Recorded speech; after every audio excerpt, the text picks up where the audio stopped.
Romanos capítulo 8, do 31 ao 39, diz assim: Que diremos, pois, a essas coisas?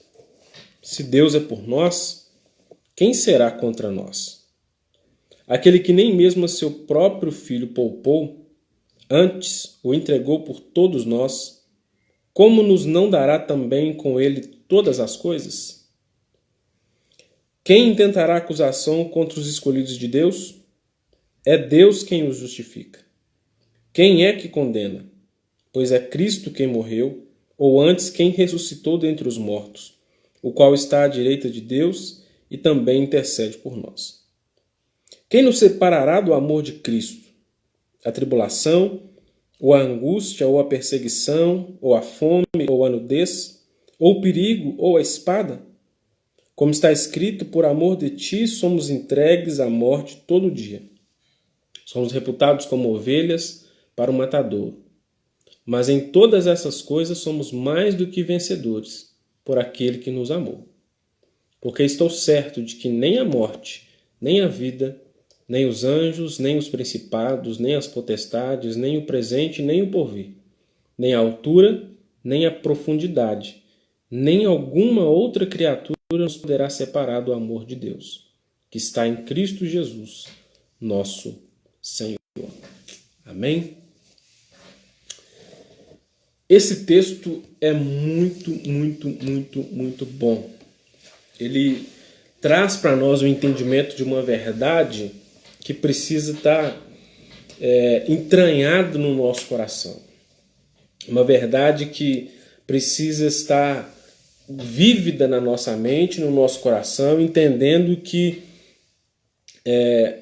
nós não somos sustentados em Deus por causa daquilo que nós fazemos. Eu sempre digo isso, né? Eu sempre falo que a nossa vida com Deus, a nossa identidade enquanto cristãos, enquanto servos de Cristo, não reside naquilo que a gente faz. Não reside nas coisas que a gente está acostumado a desenvolver no nosso dia a dia, sejam elas religiosas ou não, estejam elas ligadas ao nosso culto público, digamos assim, ou não. Ela também não reside nos nossos bens, não reside nas nossas capacidades, não reside na nossa intelectualidade, não reside tampouco no nosso mérito, né? Ou seja, nas nossas qualidades morais. Não, nada disso nos garante a nossa firmeza em Deus, nada disso garante o nosso relacionamento com Deus, nada disso nos coloca numa posição privilegiada diante de Deus, a ponto de Ele fazer por nós aquilo que Ele faz, ou seja, derramar sobre nós bênção, derramar sobre nós graça, nos proteger, nos livrar dos males, nos livrar das pestilências, das doenças, das tragédias e tudo aquilo que Deus faz por nós todos os dias.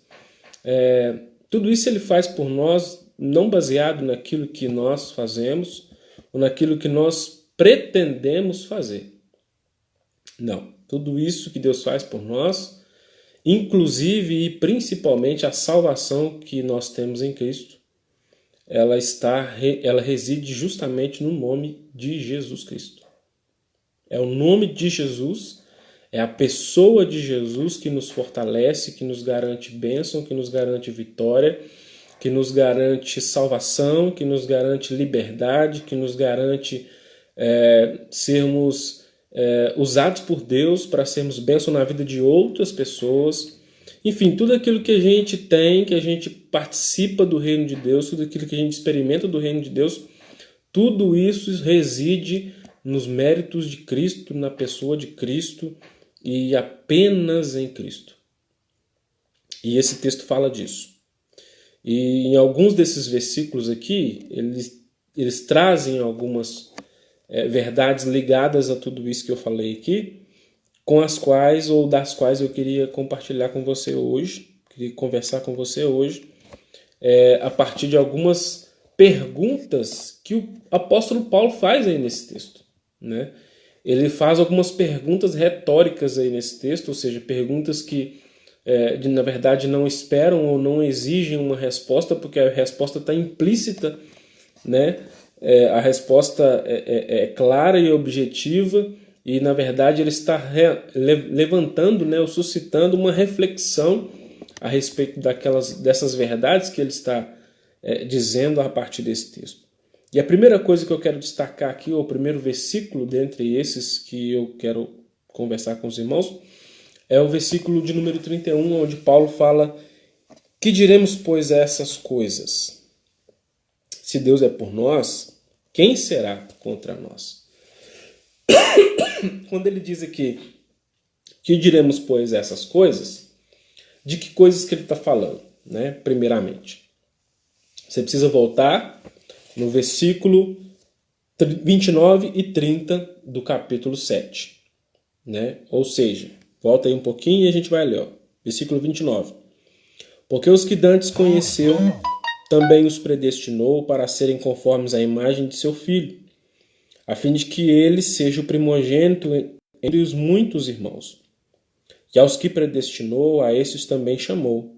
E aos que chamou, a esses também justificou. E aos que justificou, a esses também glorificou. Ou seja, Paulo está falando nos versículos anteriores e no capítulo 6, no capítulo 7 do livro de Romanos, ele está falando sobre a salvação, ele está falando sobre a segurança da salvação, ele está falando sobre a santidade, ele está falando sobre a graça de Deus, tudo isso que envolve a nossa segurança espiritual, a nossa vida espiritual, que está fundamentado em Cristo e que tem em Deus o seu autor, o seu consumador e o seu sustentador. Ou seja, nós somos salvos porque o Senhor Jesus nos salvou. E nós temos certeza da salvação, nós temos firmeza da salvação, porque essa firmeza vem do sacrifício de Jesus. Ele é o autor da salvação, ele é o dono da salvação, e ele é quem partilha ou quem divide conosco, quem nos oferece essa salvação. Ele nos justificou, ou seja, ele, ainda sendo nós pecadores, ele nos ofereceu graça, e ele nos resgatou e nos justificou diante de Deus, fazendo com que nós que não merecíamos a sua graça, não merecíamos a sua bondade, não merecíamos a sua salvação, alcançamos mesmo ainda não sendo merecedores. E que na eternidade, né, ele nos viu, nós ainda pecadores, nós ainda, antes de mesmo de sermos criados, ele nos viu e ele nos amou e ele nos abençoou. E isso é a verdade do Evangelho que nós pregamos, é a verdade do Evangelho que Jesus anunciou e é a verdade do Evangelho que nós vivemos. Então, quando ele diz aqui no versículo 31, que diremos, pois, a essas coisas, é dessas coisas que ele está dizendo. Essas coisas que ele está dizendo aqui no versículo 30, né? Que Deus nos amou, que Deus nos chamou, que Deus nos justificou, que Deus nos glorificou. Então, o que nós diremos, ou seja, o que nós temos a dizer a respeito dessas coisas? E aí Paulo, né, fazendo essa pergunta retórica, ele responde essa pergunta retórica com outra pergunta retórica, né? Ele diz: se Deus é por nós, quem será contra nós?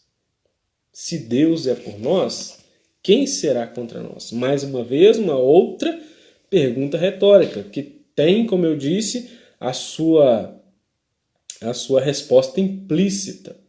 E é interessante a gente pensar nessa pergunta, quem será contra nós? Ou levantando aí uma possibilidade, né?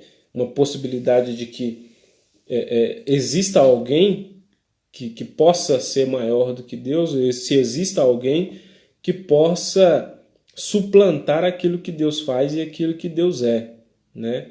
E é obviamente que essa resposta é negativa, ou seja, não existe essa pessoa que é maior do que Deus, não existe essa pessoa que é mais poderosa do que Deus, não existe essa pessoa ou essa coisa ou essa energia ou essa força, ou o que quer que você imagine, não existe que possa ser maior do que Deus e que possa tirar de Deus aquilo que Ele é ou aquilo que Ele nos oferece, né?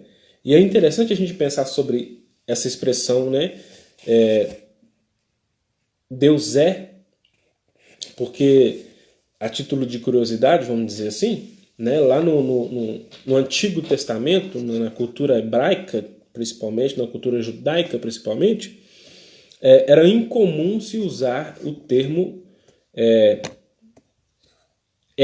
né, ou seja, fulano é isso ou fulano é aquilo, e principalmente eu sou, né, eu sou isso, eu sou aquilo, eram termos que não eram usados para pessoas comuns como eu e você, né? Esses termos eram usados apenas para Deus, ou seja, só Deus é. Só Deus pode dizer eu sou. Eu nunca vou dizer eu sou. Eu vou dizer eu estou. Eu nunca vou dizer o fulano é. Vou dizer o fulano está.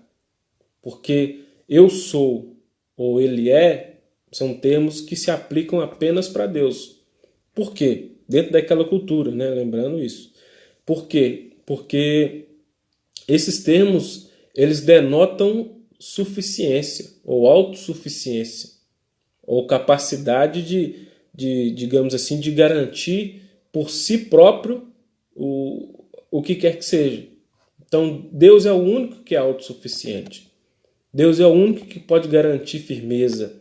Deus é o único que pode se, como se diz, né, se garantir.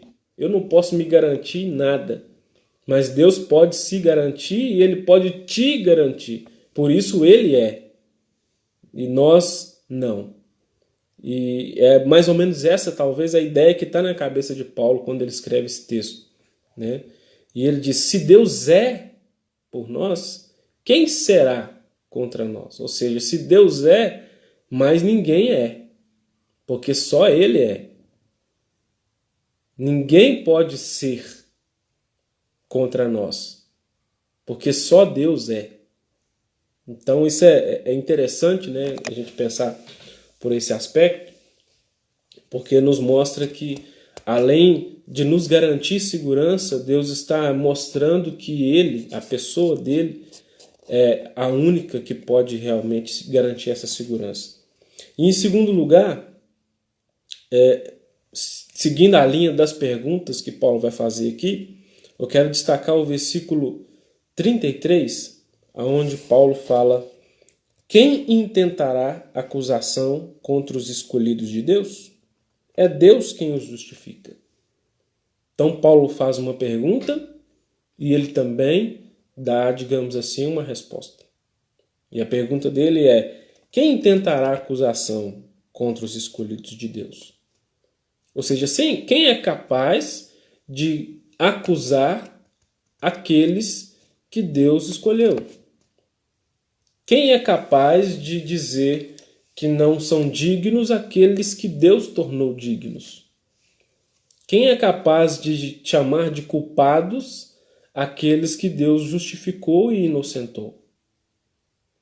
Então, partindo do ponto inicial que nós falamos de que Deus é e que Ele é o único que é, partindo do princípio de que Deus é o Todo-Poderoso, de que Deus é o único sustentador, o único Criador, o único Todo-Poderoso e excelentíssimo Deus acima de tudo e de todos, então ninguém pode acusar aqueles que Deus já justificou.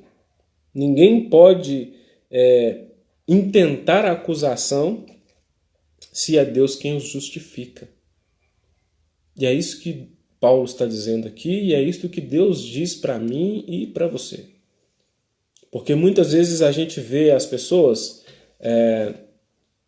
querendo justificar-se em cima do erro dos outros, né?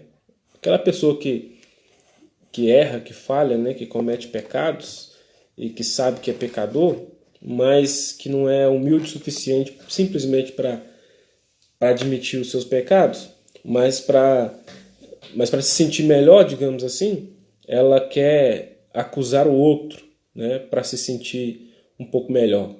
Né? Aquela pessoa que para se sentir bem tem que se sentir maior, melhor do que alguém, tem que diminuir alguém.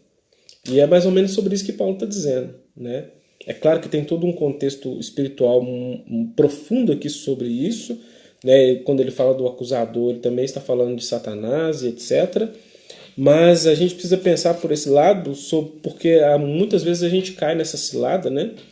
E a gente vê isso acontecer muito, daquelas pessoas que querem acusar os outros, né? Mas fulano fez isso, fulano fez aquilo, fulano é isso, fulano é aquilo, né? E agora, né, ainda usa esses argumentos, né? E agora está na igreja, né? Agora converteu, e agora diz que é filho de Deus e etc. Veja o que o texto diz. Quem intentará acusação contra os escolhidos de Deus? É Deus quem os justifica.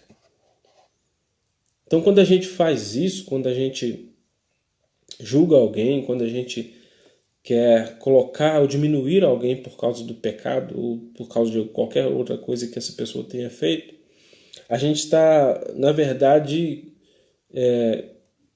digamos assim, questionando a justiça de Deus. A gente está, de alguma forma, dizendo que Deus estava errado em justificar alguém, porque foi Ele quem justificou. Assim como Ele fez comigo, e assim como Ele fez com você, e assim como Ele faz com todo mundo.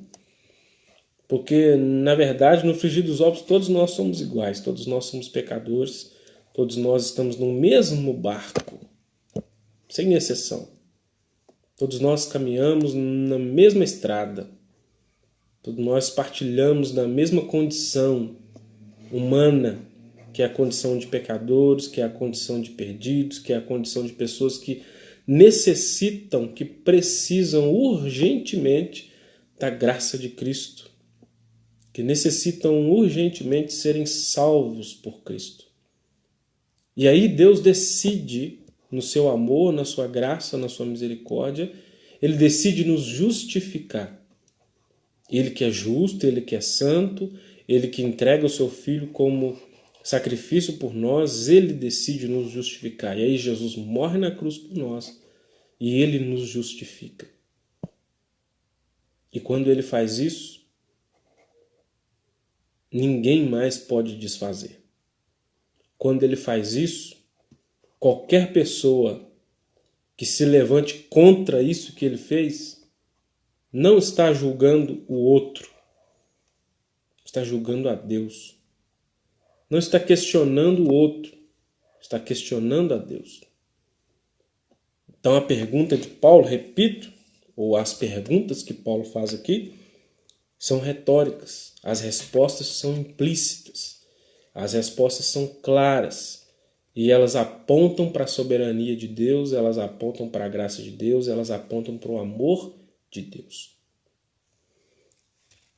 A outra pergunta que segue é no versículo 34, quando ele diz: quem é que condena? Pois é Cristo quem morreu, ou antes, quem ressuscitou dentre os mortos, o qual está à direita de Deus e também intercede por nós. Veja isso. Quem condena? Seguindo a mesma linha de raciocínio. Se Deus é o Todo-Poderoso, se Deus é santo, se Deus é suficiente, se Deus é tudo aquilo que Ele é, e Ele, pela sua graça, pelo seu amor, pela sua bondade, decide nos amar, decide nos justificar, decide nos dar salvação, decide nos libertar da escravidão do pecado, decide retirar de nós a condenação que a nós estava imposta pelo pecado. Se Ele faz isso, quem é que poderá nos condenar?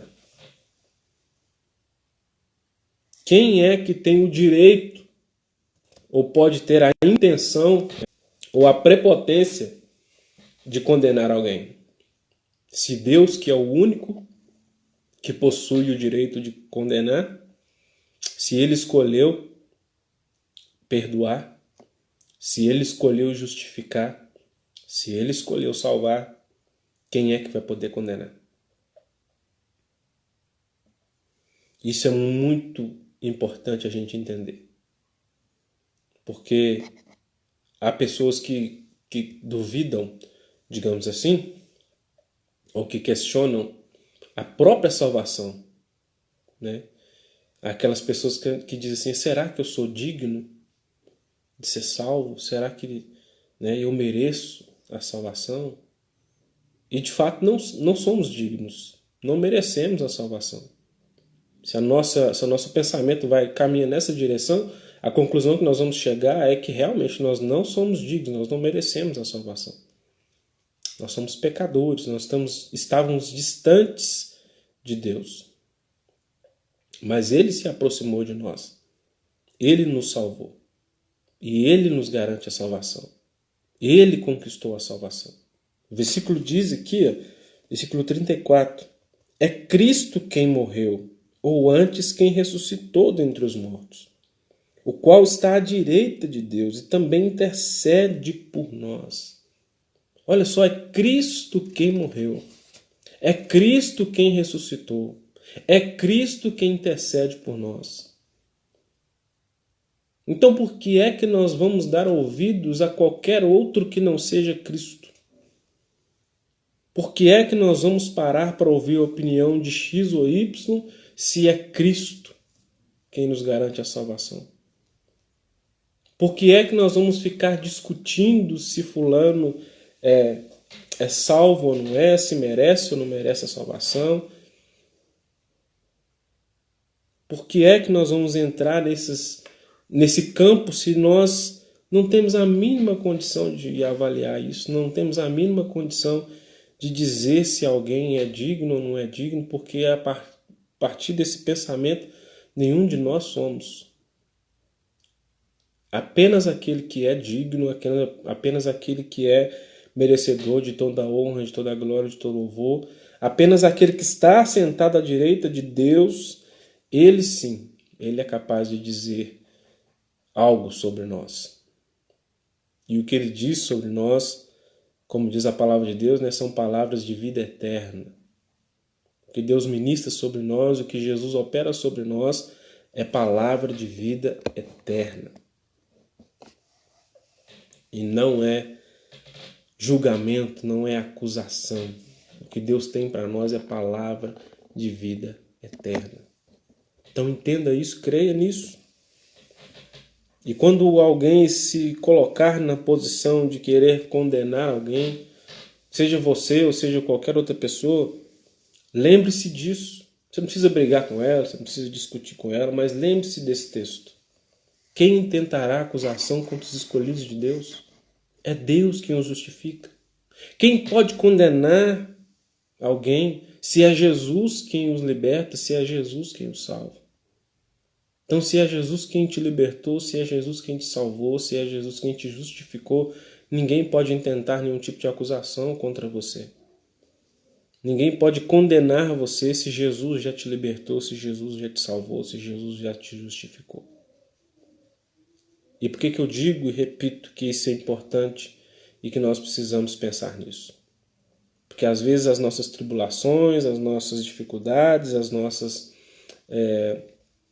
lutas do dia a dia, as coisas que a gente vai enfrentando durante a nossa vida, durante o decorrer da nossa vida, essas coisas, elas mesmas vão colocando dúvida em nós, elas mesmas vão nos conduzindo para talvez um questionamento se Deus realmente está olhando por nós, se Deus realmente está nos abençoando, se Deus realmente está cuidando de nós.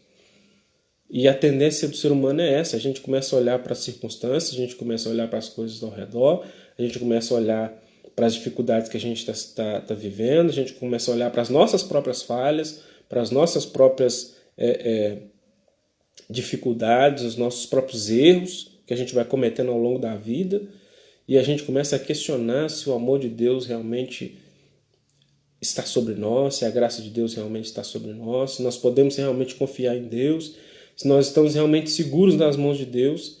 E é por isso que a gente tem que se lembrar dessas palavras. É por isso que a gente tem que se lembrar que quem nos garante a salvação, quem nos garante segurança, quem nos garante justificação, quem nos garante glorificação, quem nos garante bênçãos, graça, misericórdia, é Jesus. Não somos nós. Não são as pessoas ao nosso redor. Não é a igreja. É Jesus. A igreja é instrumento da graça de Jesus. mas ela não é detentora da salvação. Ela não tem a salvação. Ela fala da salvação. Ela anuncia a salvação. Ela manifesta a salvação. Mas a salvação está em Jesus. A justificação está em Jesus. O amor é o amor de Jesus. A misericórdia vem de Jesus. A graça vem de Jesus. Um outro versículo aqui, para a gente pensar também num outro aspecto, está justamente nisso que eu estou falando. As nossas tribulações, as nossas dificuldades, elas não podem, não vão nos separar do amor de Deus. Versículo 35. Quem nos separará do amor de Cristo? E aí ele pergunta, a tribulação, a angústia, a perseguição, a fome, a nudez, perigo, a espada.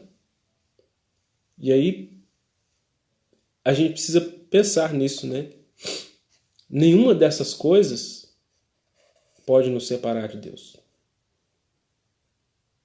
Nenhuma dessas coisas pode nos impedir de desfrutarmos da comunhão que temos com Deus e que Deus estabelece conosco. Nada pode nos separar do amor de Deus. E o versículo 37 diz: em todas essas coisas somos mais que vencedores por aquele que nos amou. Nas tribulações, nós somos mais que vencedores. Nas perseguições, mais que vencedores. Na fome, mais que vencedores. No perigo, mais que vencedores. E até na própria morte, mais que vencedores. Porque a palavra de Deus vai nos dizer e vai nos ensinar, o próprio Jesus vai dizer isso para nós, que nem mesmo a morte pode nos separar de Deus. Porque a morte, a primeira morte, ou a morte física, ela só tira de nós o corpo. Mas a nossa alma, se ela está em Cristo, se ela vive em Cristo, ela continuará em Cristo. E nós não seremos separados de Deus, nem depois da morte. Ainda que venhamos a sofrer tribulações, dificuldades, problemas, nada disso pode nos separar de Deus. Nada disso pode nos afastar da paz, da graça, da misericórdia que Deus derrama sobre nós todos os dias da nossa vida. Porque todos os dias Deus nos abençoa.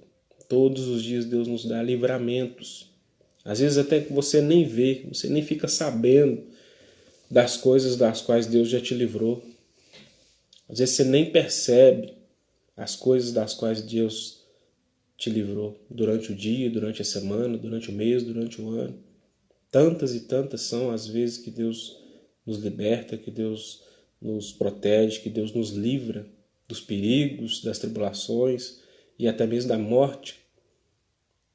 Mas ainda que um dia, e isso vai acontecer, a gente venha a partir, né, dessa vida, ainda assim a morte não será capaz de nos separar do amor de Deus. Pelo contrário, ela nos aproximará mais ainda de Deus. Porque aí já não seremos mais limitados a essa vida terrena, mas teremos acesso à vida eterna com Cristo. Quando Jesus estava nos seus últimos momentos na cruz, o ladrão que se arrependeu, porque haviam dois, né? Um de cada lado dele. Um não se arrependeu, um continuou com a mesma índole, com o mesmo coração duro, com a mesma intenção má, e aproveitou ainda os seus últimos momentos para zombar de Jesus, mas o outro não. O outro se arrependeu, ele olhou para Jesus e ele percebeu quem Jesus era e ele disse para Jesus: lembra de mim quando entrares no teu reino.